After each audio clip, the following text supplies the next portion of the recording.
En la última semana se han intensificado las protestas contra el mayor proyecto minero de Centroamérica, la mina de Donoso operada por First Quantum Minerals, empresa canadiense. El irreversible daño ambiental generado por el proyecto en el corredor biológico mesoamericano no es el único aspecto criticado por los manifestantes. También la notoria opacidad de la concesión, al igual que la defensa de la empresa que han hecho propios funcionarios del gobierno. Las denuncias de corrupción en la aprobación del reciente contrato no se han hecho esperar y se sospecha de un escándalo igual o mayor a lo ocurrido con los sobornos de Odebrecht en Panamá.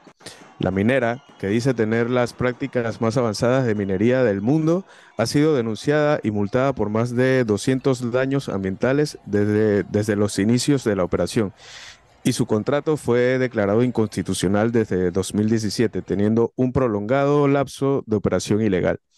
A pesar de todo lo anterior, en menos de 48 horas, la Asamblea Legislativa y el gobierno aprobó un nuevo contrato completamente lesivo para el Estado que legitima la mayor inversión privada en la historia del país, completamente basada en la depredación de la naturaleza. La noche de este domingo, el presidente Cortizo anunció que convocaría una consulta popular para decidir si el contrato minero se deroga o no. Varias organizaciones han expresado su desconfianza a esta consulta y han llamado a seguir en las calles, exigiendo la derogación inmediata del contrato ley. Este es el contexto en el que nos encontramos. Bienvenidos y bienvenidas a Palabra Crítica, el podcast de Antónima. Hoy estamos con Mauricio Álvarez. Él es ecologista, profesor en la Universidad de Costa Rica y fue presidente de la Federación de Organizaciones Ecologistas de Costa Rica. Y vamos a conversar sobre experiencias de lucha y alternativas en América Latina. Bienvenido Mauricio, ¿qué tal? ¿Cómo estás?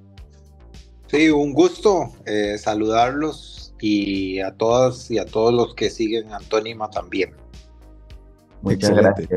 Muchas gracias de verdad, Mauricio, por aceptar la invitación. Y bueno, empezando de inmediato, pues Costa Rica tiene una ley de prohibición de la minería a cielo abierto. ¿Nos puedes describir a grandes rasgos en qué consiste esta ley? Sí, esta ley es el fruto de casi 25, tal vez más años de trabajo. La ley genera una prohibición de exploración minera, explotación minera de productos metálicos, ¿verdad? Y en lo metálico pues entraría oro, plata, cobre, etcétera. Y bueno, además esta ley permite, que es del 2016, permite también, digamos, se hizo recogiendo un poco lo que había de minería en ese momento, que hay algunas concesiones muy viejas de los primeros ciclos mineros, que son de regiones de larga historia de tradición minera, que ahorita son más de tipo artesanal y de subterráneas, dándoles un tránsito ahí para prohibir todo el uso de mercurio y cianuro que se está usando o que se estaba usando, y bueno, ahorita se sigue usando en este tipo de exploraciones. Y también prohibió algo que no estaba en la ley anteriormente, la prohibición en parques nacionales y otro tipo de áreas protegidas como reservas biológicas, reservas forestales y refugios estatales de vida silvestre. Y se genera una serie de transitorios como para recoger toda la arquitectura de las cosas que habían, como les digo, esas exploraciones, esas minas que tenían ya derechos adquiridos, que eran muy viejas. Estamos hablando de alrededor de 6 o 7 proyectos mineros que algunos siguen operando, otros prácticamente han cerrado, digamos, bajo el esquema de minería subterránea, y algunas de las cooperativas de obreros que han asumido esta labor. Y en eso básicamente consiste. Es parecida un poco a la ley de minería también, de prohibición de minería de El Salvador, recordemos que es el otro país que tiene una minería de este tipo, y esperaríamos que pronto, pues no solamente al calor de estas protestas y que hay en Panamá y este anuncio que hizo pues el domingo, el sábado, el domingo, no me acuerdo el presidente, pero que finalmente tienen que ver con prohibir la minería a futuro, ¿verdad? Y que se convierta en ley, ¿verdad? No solamente una intención del presidente por desmovilizar como la está usando en este momento en Panamá, sino que se convierta pues en una ley de la República, así aprobada en 3 días, así como hicieron con el contrato minero, ¿verdad? Así de rápido debería ser, pero bueno, entendemos que eso no sería suficiente porque la reivindicación en este momento pues es que se anule el contrato como tal y que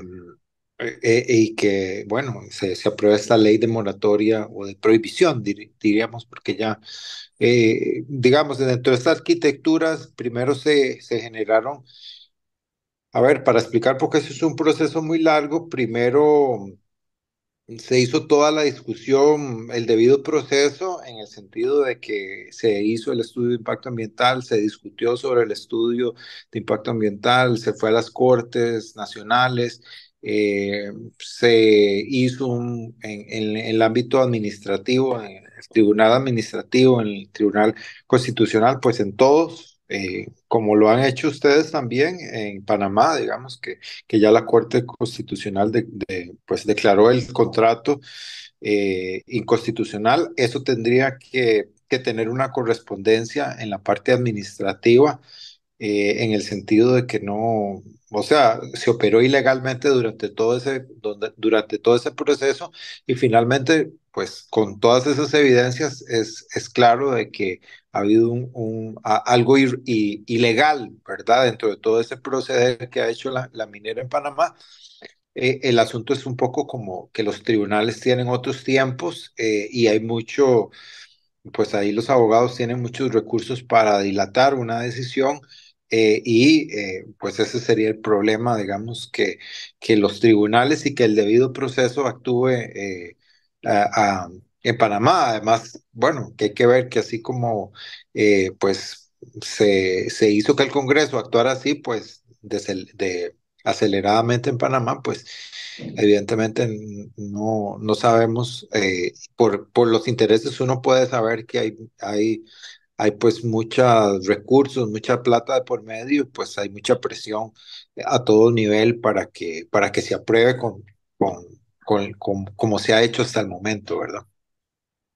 Sí, exacto. Son empresas muy poderosas de mucho dinero que evidentemente que ya se sabe que en otros países han operado de la misma forma, buscan eh, contra todo, pues poder que el extractivismo que ellos llevan a nuestros países pues sea legal, ¿no?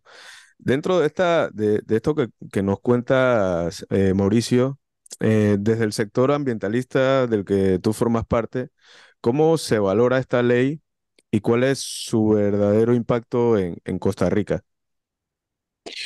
Bueno, la ley sí genera un precedente importante y ha evitado, pues así como Panamá tiene más de 100 concesiones, realmente perdí la cuenta, pero pues solicitudes de concesión en Costa Rica, alrededor de un 5% del territorio estaba solicitado para concesión, ¿verdad? Eso es mucho, mucho territorio y por supuesto que eso detuvo muchísimas de otras de las actividades que se querían impulsar. De hecho, recordemos que en la polémica que hay actualmente en Panamá, pues nosotros compartimos una frontera y creo que compartimos, pues eso es lo que he escuchado de los geólogos, que compartimos pues esa misma veta, digamos, como decirlo, de cobre, esa misma cantidad de cobre hay de los dos lados, ¿verdad? aunque aquí no se tiene tan preciso, pero es muy posible que no solamente compartimos biodiversidad y compartimos frontera y compartimos, pues hay mucha historia, pueblos transfronterizos, indígenas que habitan de los dos lados, etcétera, sino que compartimos geología en la profundidad, ¿verdad? Para bien y para mal. En este caso, pues eso se detuvo porque es pensar, bueno, como está reaccionando el pueblo panameño, que es una locura hacer una exploración y una explotación de esas dimensiones que se quieren en una zona de tanta fragilidad y de tanta biodiversidad y llena de pueblos indígenas y además, pues en una cuenca que entendería yo, como todas las cuencas, pues de alguna forma en Panamá, que son cruciales eh, para toda la actividad económica como tal, ¿verdad? Entonces, la ley, si bien ha servido, es importante decir, como a diferencia de Panamá, que estamos hablando de que esta mina iba a ser la mina más grande, pero en oro, ¿verdad? Una diferencia bastante sustantiva en el sentido de que el hecho de que no se haya hecho tanto en ese tiempo generó que parte de esa mina se esté explotando de manera ilegal que es una zona fronteriza, además, que tiene una problemática social importante y que haya parte de ese de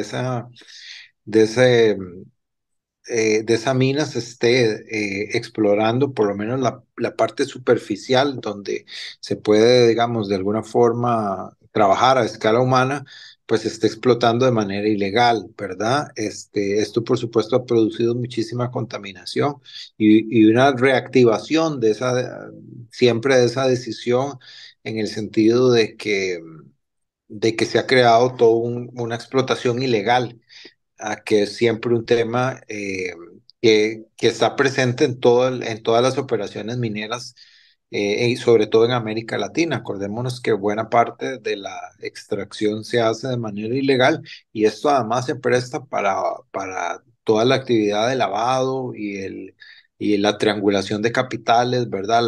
Eh, lavado de todo sentido, ¿verdad? Los grupos paramilitares.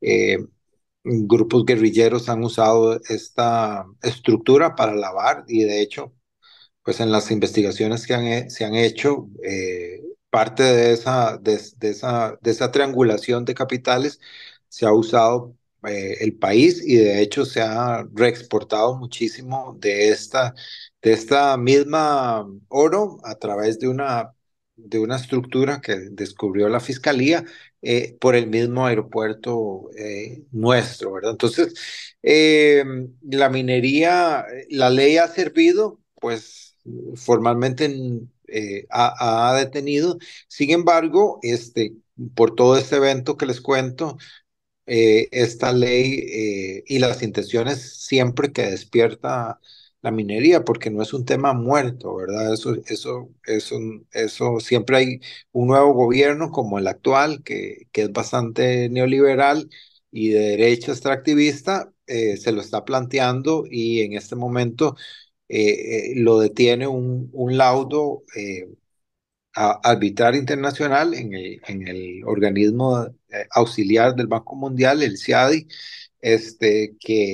que también es una amenaza en la cual ustedes están, pues es lo de siempre del discurso, ¿verdad? Que si rompemos este contrato vamos a ir a dar al CIADI, pues yo les contaré pues un poco más adelante qué es lo que ha pasado en esta demanda y que en realidad pues la soberanía, las decisiones que toma el país en general y los debidos procesos, eh, mientras se respeten ese tipo de decisiones, ¿verdad? Y no se haga una expropiación directa o algo que riña contra el debido proceso o que se le quite el derecho de defensa a la empresa, ¿verdad? No es como dicen en el contrato de Panamá que el Estado va a defender a la empresa, ¿verdad? Eso pues no sería propio en el CIADI, pero además el CIADI permite la participación, o en el caso de Cruzitas, permitió la participación de la sociedad civil,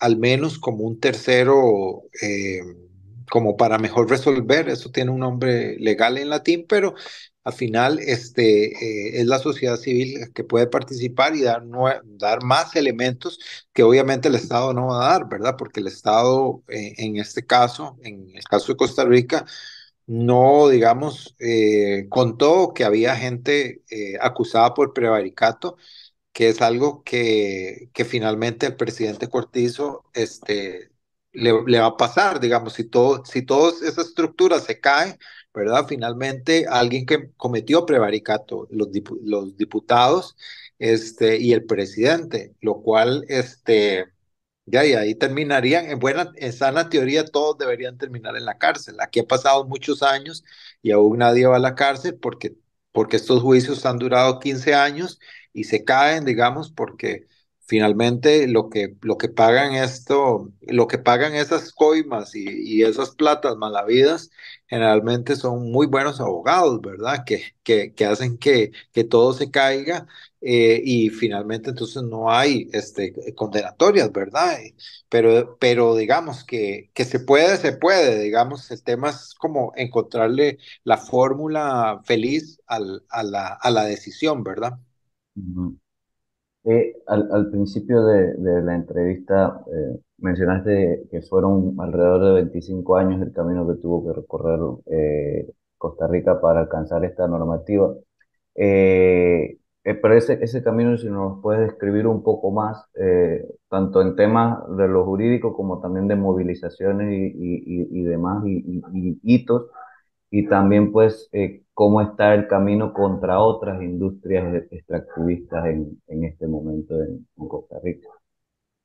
Sí, fue un camino largo, sí, hay autores y reflexionando, también cómo ha sido, también el devenir de la minería en nuestros países, pues desde los 70, ¿verdad? Prácticamente ha sido una discusión, este, tanto en Panamá como, bueno, es una discusión que ha estado presente, desde la colonia, ¿verdad? Y no deja de ser esto pues una neocolonización, si se puede decir así, porque a veces parece que no ha pasado nada, que no es nada nuevo, digamos, y que es los mismos tipos de colonización, ¿verdad? Ecológica o otras de otro tipo, pero finalmente la misma colonización. Entonces, y las primeras movilizaciones estudiantiles de los 70, se dio contra una compañía, que quería explotar bauxita en la zona sur del país, en frontera con Panamá, bueno, en los cantones de Buenos Aires. No necesariamente es frontera, pero está muy cerca del sur, ¿verdad? Y ahí fue toda la movilización estudiantil la que permitió, yo diría que es más parecido a lo que está pasando en Panamá, porque sobre todo, pues en Ciudad de Panamá, que son la mayoría de gente joven, ¿verdad?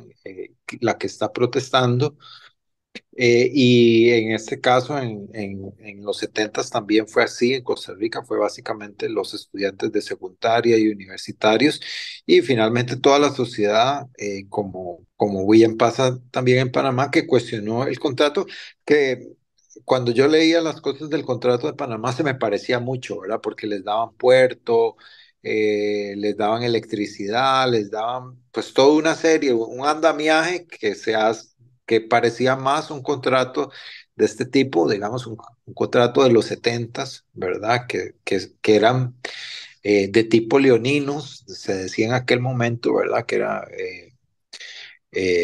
tigre amarrado contra, tigre suelto contra burro amarrado, decían los viejos, nuestros ancestros. Y ese es el tipo de contratos que finalmente desatan la defensa de la soberanía, que sobre todo fue esa lucha de los 70, ¿verdad? Que uno puede hacer muchos paralelismos, con el tipo de contrato que se les firmó, que se está discutiendo allá en Panamá.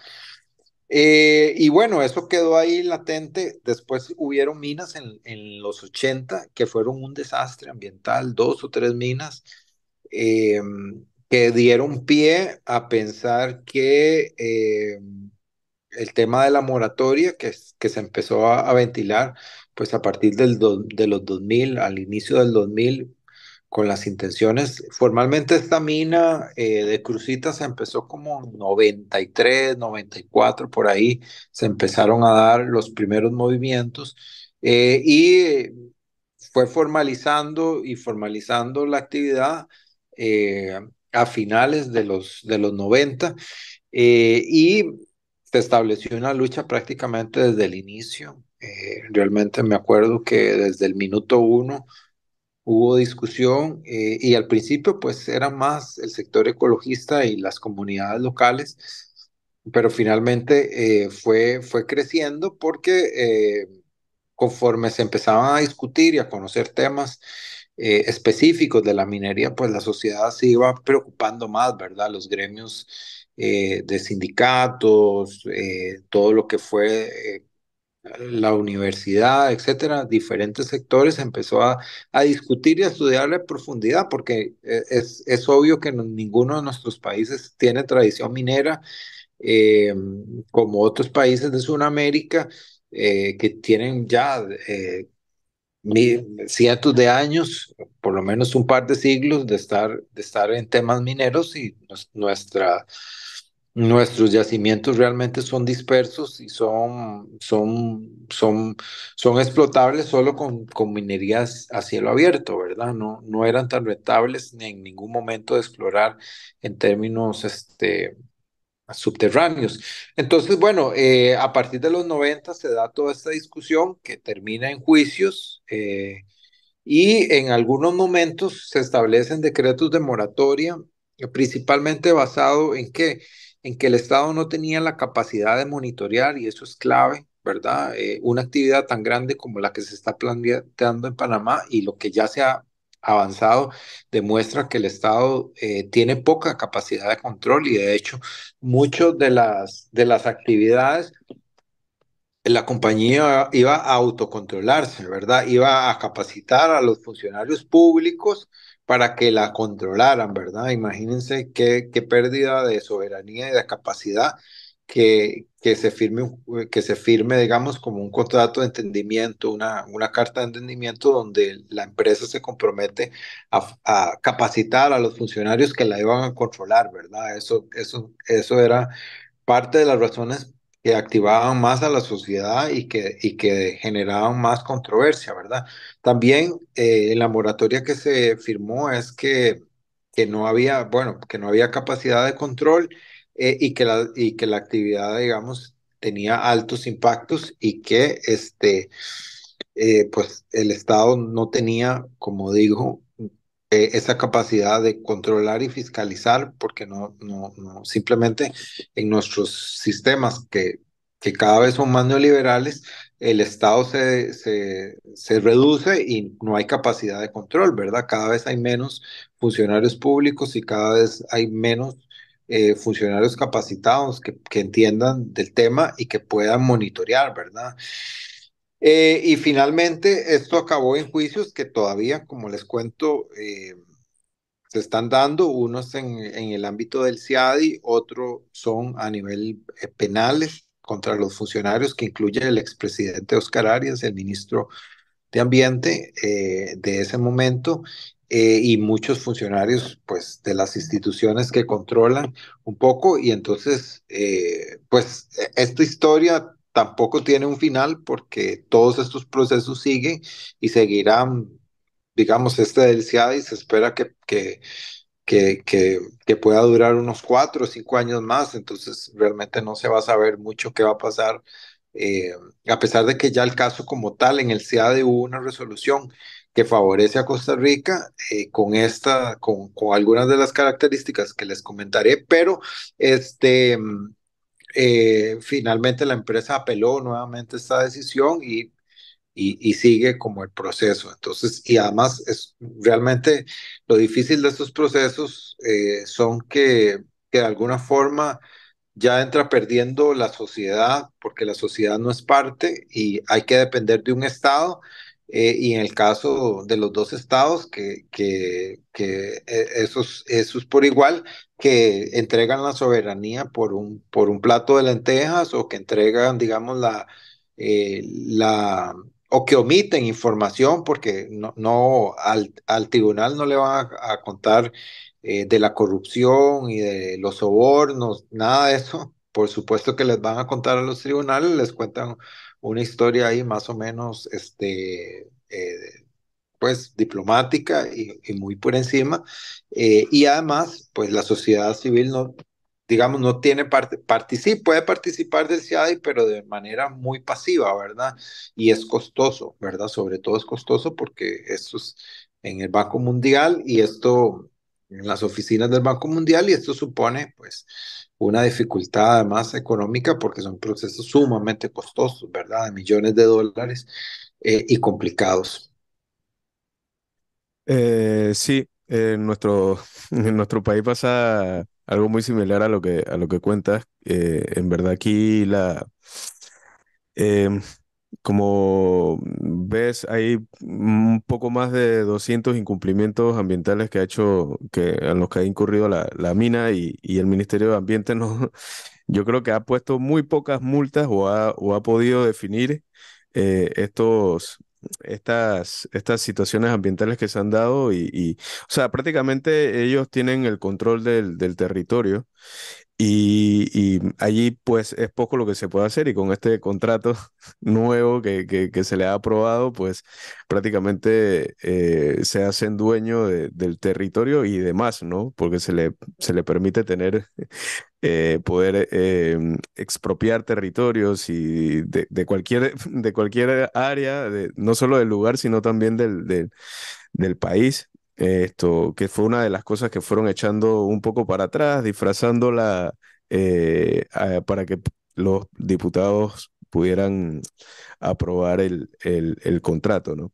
Te quería preguntar, em, ¿cuáles son las claves para enfrentar a un actor tan poderoso, ¿no?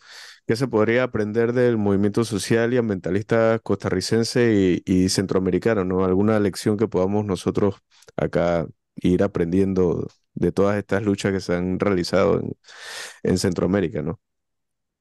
Pues ahí hay mucho, sobre todo creatividad, y creo que por lo que vi estos días en Panamá la hay de sobra, persistencia, que la hay, ¿verdad? No puedo decirles que de hecho salir 5, 6 días, 7 días seguidos y levantar toda esa cantidad de gente y sectores, y ayer estaba viendo una marcha en Cunayala, otra marcha creo que era en Santiago, no sé, pues en las provincias, cuando la centralidad de Panamá ha sido total, ¿verdad?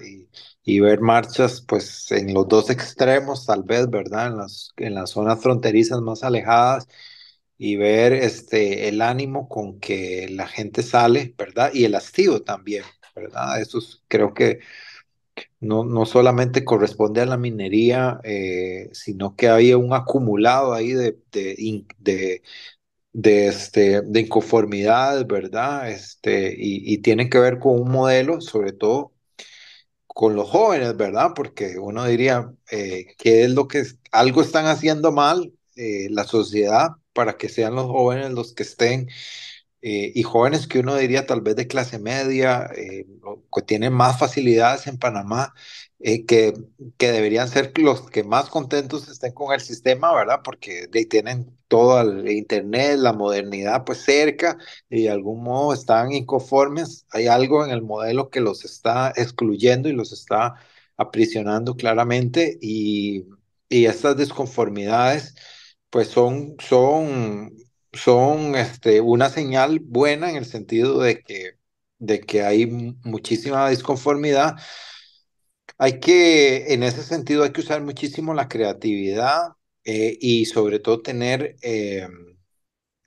por lo explosivo que ha sido, hay que buscar la forma de mantener la atención del público y mantener y ganar otros sectores de la sociedad. Sin duda, pues yo estuve 4 días en Panamá la semana pasada Y yo, o sea, todo el mundo me hablaba mal y me hablaban mal del contrato, o sea, no hubo nadie que me dijera, que me diera, o sea, a pesar de que la gente iba enojada en el metro porque, ¿verdad? Porque le cerraban la parada o porque todo había costado más, movilizarse, pero nadie me decía, estoy incómodo y hay que probar la minería, o sea, nadie me lo dijo, sino que todo el mundo sabe que es malo, digamos, entonces, ¿cómo articular a toda esa gente y cómo lograr que la gente, yo creo que ha habido muchas cosas que son exitosas, por ejemplo, convocar en lugares diferentes, convocar a horas donde la gente, digamos, donde la gente trabaja en la mañana y protesta en la noche, eso evidencia que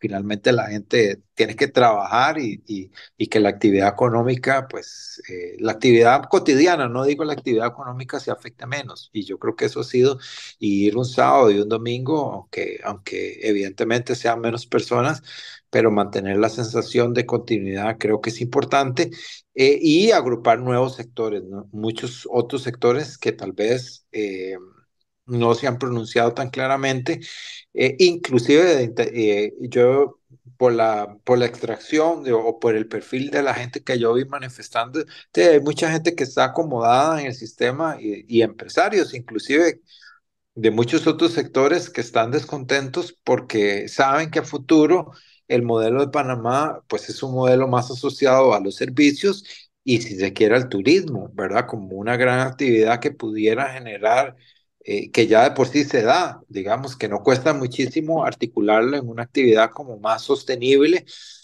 que es lo que le suena a la gente, que es lo que ha servido para contrarrestar este modelo extractivo en este país, ¿verdad? Es que a la gente se le dijo, ah, somos un paraíso ecológico y realmente entre los dos países compartimos tanta biodiversidad y sitios hermosos conjuntos que debería ser tan o más turístico Panamá que nosotros o que Nicaragua, pero que en realidad, pues, yo creo que es un asunto de qué es lo que la gente quiere y qué es lo que se acerca más a sostener actividades económicas importantes en el tiempo, ¿verdad? Y eso tiene que ver con que la gente se organice y además que se generen pues actividades, como decía, muy creativas, porque a los jóvenes se les va a mantener y muchos otros jóvenes se pueden sumar, por ejemplo, los de secundaria, etcétera, y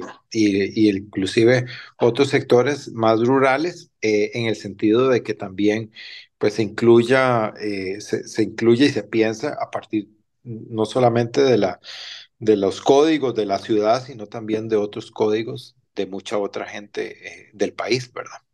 Hay muchas cosas que se han dicho, sobre todo los sectores promineros, el gobierno.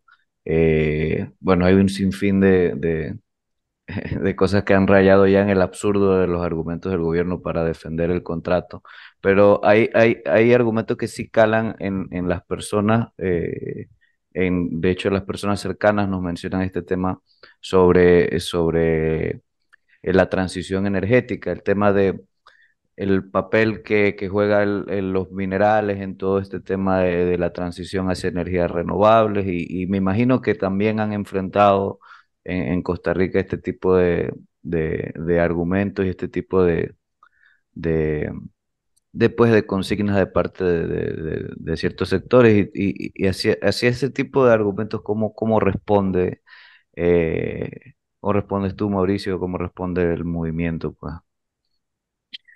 Sí, es difícil en el caso del cobre que se aduzca como necesario para una transición energética, más cuando hay minas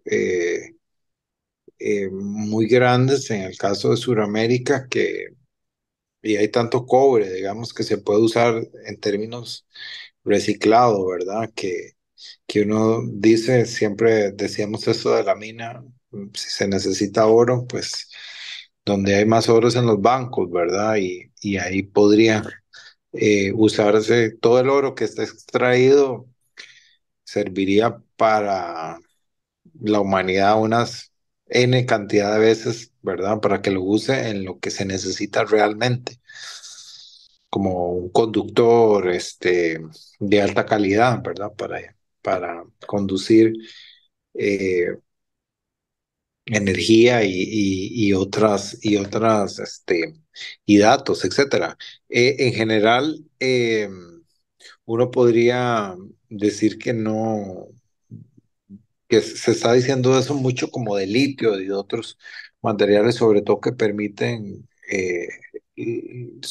fuentes energéticas, pero bueno, en el caso más bien de la mina, pues se va a necesitar energía para toda esta exploración, represas, y más bien uno podría decir que va a quitar energía indispensable para otro tipo de actividades y agua sobre todo, ¿verdad? Que en este momento ya el canal la está necesitando, y el canal sí es la gallinita de los huevos de oro, ¿verdad? Del Estado panameño. Eso es lo que debiera estarse protegiendo y ver cómo todas las cuencas que son tributarias de todo el sistema del canal, se han secado, y eso ha significado pues un costo económico, y más bien el Estado debería estar enfocado en proteger esa agua, porque eso sí le va a dar eh, divisas más reales al Estado, y sobre todo porque la empresa puede hacer muchos números, ¿verdad? Que va a dar tantos millones, esto que lo otro, pero por supuesto que no, nadie le explica, ni en el contrato en ningún lado se ve cuánto va a perder el Estado en términos de pasivos ambientales, de contaminación, y sobre todo cuánto desarrollo se va a privar todo un área gigantesca, no solamente las 12.000 hectáreas, sino miles de hectáreas que van a quedar afectadas, ¿verdad? Entonces nadie le dice, bueno, ¿qué va a pasar con toda el agua contaminada, con las lagunas de relave, con todo esto que generalmente produce toda la actividad, ¿verdad? Y uno diría, finalmente, cuánto se va a producir eh, de contaminación, y cuánto se va a perder de otros empleos también, porque finalmente la gente no va a ir de turismo, ni van a haber actividades agrícolas complementarias que permitan, digamos, un encadenamiento o algo con la mina, ¿verdad? Va a ser una actividad típicamente extractiva que amenaza y que destruye trabajos, y destruye todo otro tipo de economía asociada a lo que puede ser turismo o agricultura o actividades tradicionales, ¿verdad? Que se van a ver afectadas. Entonces, finalmente ninguna transición se va a hacer a costa del, de, del desastre ambiental que ya es esta mina, y que se va a profundizar, ¿verdad? Porque yo entendería que hasta el momento se ha operado de manera ilegal, y porque no existe un contrato, digamos, está ahí una nebulosa legal, y en realidad, si eso ha sido así, digamos, la poca claridad legal y la transparencia, además, en la firma de este contrato, hace pensar que no va a haber control, y que no va a haber transparencia, porque es algo que no ha habido desde el minuto uno, ¿verdad? Entonces, finalmente eso no se va a resolver con las leyes que hay, ni con el Estado que hay en Panamá, ni con unas pocas reformas, que es lo que está anunciando el presidente, ¿verdad? Parece que es más de fondo, y que no hay la posibilidad de que esto afecte la transición, más bien perjudica esa transición, porque va a meter a Panamá en una lógica realmente minera, la cual nunca ha sido, y la cual amenaza sus otras actividades que podrían generar un desarrollo más a mediano y largo plazo, porque si en 40 años va a tener destruido buena parte de su Caribe, y de las fuentes de agua, y amenazando pues la costa como tal, ¿verdad? Cualquier proceso de contaminación finalmente va a afectar a las costas, y otro tipo de actividades que están asociadas a la costa, ¿verdad? Sí, evidentemente son procesos en los que definitivamente el territorio se ve completamente afectado y siempre son lugares que se dedican a la agricultura, lugares sí, con pobreza, que también se les promete el cielo y la tierra, que sus vidas van a mejorar gracias a la mina, y cuando ves esto, la pobreza se mantiene y ahora en un lugar donde prácticamente no pueden ejercer ninguna actividad agrícola, ¿no? Evidentemente hay que prestarle mucha atención a eso y como bien dices, pues uno de los graves problemas que tenemos en Panamá es que eh, se nos quiere hacer un país minero, porque no hay un plan en realidad para el país, ¿no? Simplemente es permitir que lleguen empresas de afuera, que se lleven nuestros recursos, se hagan millones y millones y millones, y el país, pues, los grandes capitales dentro del país, que son los que pueden hacer negocio con estas grandes empresas, pues seguirán viviendo bien mientras el pueblo termina afectado, ¿no? Que es lo que siempre termina ocurriendo, ¿no? Ya para ir cerrando, Mauricio, queríamos que ofrecieras un mensaje, pues, a los miles de panameños y panameñas que están en las calles protestando contra este proyecto minero. Sí, habría que realmente agradecer a esta juventud que ha llevado agua, porque todos los días además llueve y llueve mucho, y además pues cuando no llueve está muy caliente. Y en realidad, pues la gente va a trabajar, va a estudiar y después va a protestar. Realmente ha sido ejemplar, a pesar de los infiltrados y de las cosas, las detenciones. La gente no ha parado, el gobierno ha usado las mismas tácticas tan bajas y tan desesperadas como siempre, ¿verdad? Infiltrar las marchas, generar prejuicios acerca, estigmatizar a la gente que marcha, tratar de poner a la gente, a la otra gente en contra.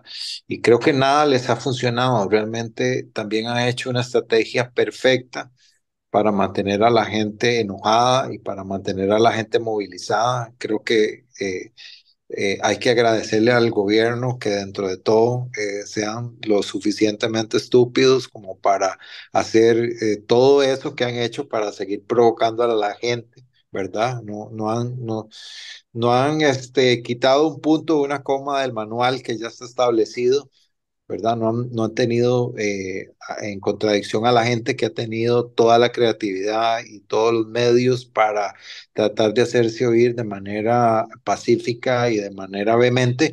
El gobierno ha hecho todo el manual del perfecto idiota latinoamericano referido a los gobernantes, ¿verdad?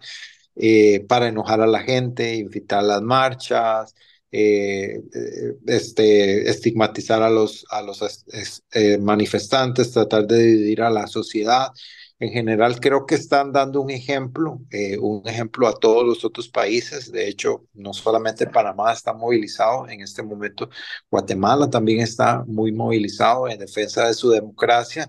Y yo creo que, bueno, en medio ustedes tienen elecciones y realmente tienen la oportunidad en este momento también de canalizar todo ese descontento hacia una opción más, más de defensa de su país, de ese bello país que está lleno de pura gente buena, la mayoría de gente muy trabajadora, gente muy amable, muy cálida. En realidad, merecen tener un estado distinto, merecen que todo ese bienestar de edificios se transforme y de muchos servicios se transforme realmente para la gente del interior, para la gente de sus fronteras, para la gente de las costas que prácticamente viven en el abandono estatal, y que merece tener una nación, no solamente una ciudad bonita, sino, o un metro, sino que merece pues tener servicios, merece tener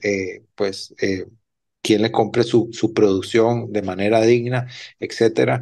Y los pueblos indígenas también merecen, pues no solamente tener su territorio asegurado, sino merecen que el Estado dé opciones realmente para proteger a los pueblos indígenas y no imponerles todas estas actividades extractivas. En general sería un mensaje para que piensen en esas formas creativas donde van a integrar a nuevos sectores, nuevas formas de manifestarse, ¿verdad? Creo que esta primavera que están viviendo, ojalá que traiga algo nuevo, digamos, en las elecciones y que traiga, pues no solamente en las elecciones, sino para la sociedad en sí. Yo pienso que a partir de lo que yo vi, Panamá no va a ser la misma, ¿verdad? La juventud está dando una clara campanada de que el modelo en general, a pesar de que uno pueda tener como tecnología o pueda tener metro o pueda tener muchas de estas cosas, lo que se necesita son que el Estado brinde nuevamente servicios y servicios de calidad, que el Estado se haga responsable finalmente también de humanizar ese desarrollo, ¿verdad? Y que no se necesitan simplemente pensar en los datos estos de la economía, sino que se necesita pensar a una escala más humana, a una escala ecológica, y yo creo que también toca revertir toda esta preocupación en acciones a favor del medio ambiente, ¿verdad? Y la ciudad creo que también está cambiando, todas estas formas de movilización nueva le están dando, pues la gente se va a empezar a cuestionar, bueno, cómo nos movemos, cómo consumimos, si consumimos todos estos costos de plásticos, etcétera, sino que también hay que pensar en pequeñas acciones de ir transformando toda esa deriva que parecía inevitable de consumo y frenesí hacia una sociedad más ecológica, de menor consumo de materiales, que sea consecuente con eso que estamos pidiendo en la calle, ¿verdad? No podemos estar pidiendo eso en la calle y después ir a tomar botellas de Coca-Cola y tirar todo ese plástico al mar, ¿verdad? Entonces realmente tenemos que empezar a pensar en qué son las acciones consecuentes con la sociedad para que tenga sentido a largo plazo, ¿verdad? Y cómo ecologizamos más nuestra sociedad para que en el futuro sea algo que en realidad, como lo es en este momento en Panamá, que la gente siente simpatía por ese movimiento, porque siente no solamente que está en la defensa de algo ambiental, sino algo muy importante. Yo creo que con eso cierro. Cuando yo leí ese contrato, no pude pensar más en la historia del canal y en la historia de haber sido ocupado y de haber permanecido siempre en un estatus de colonia, ¿verdad? Informal o formal o estado asociado que ha tenido Panamá, y no pude dejar de pensar que esta es una neocolonización con esta variedad que digo, que no parece tan nueva, sino parece una nueva forma más tradicional de colonización. Y yo creo que tanto en el referéndum por la permanencia o no de los gringos en el canal, como en muchas otras muestras que ha dado el pueblo panameño, hace rato decidieron no ser más una colonia, decidieron más ejercer su soberanía, y yo creo que la soberanía implica el derecho de rebelión del pueblo, y cuando no hay más salidas, pues eso es lo que toca, porque todas las constituciones del mundo, ¿verdad? Que salieron a partir de la Revolución Francesa, pues se basan en ese principio de rebelión, ¿verdad? Y de que la soberanía reside en el pueblo, y las formas de hacer soberanía son muchas y diversas, pero incluyen el derecho a rebelión cuando los gobiernos entregan parte de su soberanía nuevamente al país, en una situación que ya los panameños y las panameñas no van a permitir, que es volver a un estatus colonial tradicional, ¿verdad? Donde van a perder 12,000 hectáreas de su territorio para cederlas a una compañía que va a tener una nueva concesión tipo canal, ¿verdad? Con todo lo que eso implica de perder la soberanía. Yo creo que el Estado va a tener que asumir la responsabilidad, y los gobernantes, pues espero yo que terminen como mínimo en la cárcel, por haber traicionado de esa manera pues al pueblo y sobre todo a la naturaleza de Panamá, que es la misma de nosotros, ¿verdad? En la cual pues nos hermanamos y seguimos siendo pues vecinos, y eso nos tocará por siempre. Entonces nuestros destinos estarán juntos, y el bienestar de ustedes será pues también nuestro bienestar y viceversa. Gracias, Mauricio, por habernos acompañado. Bien, como bien dices, pues para vivir en dignidad necesitamos gobernantes que quieran que su pueblo viva en dignidad, ¿no?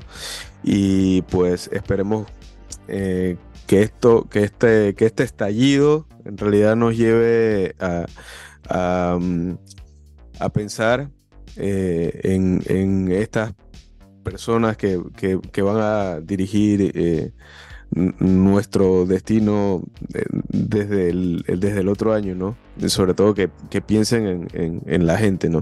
Y en la dignidad de nuestros pueblos.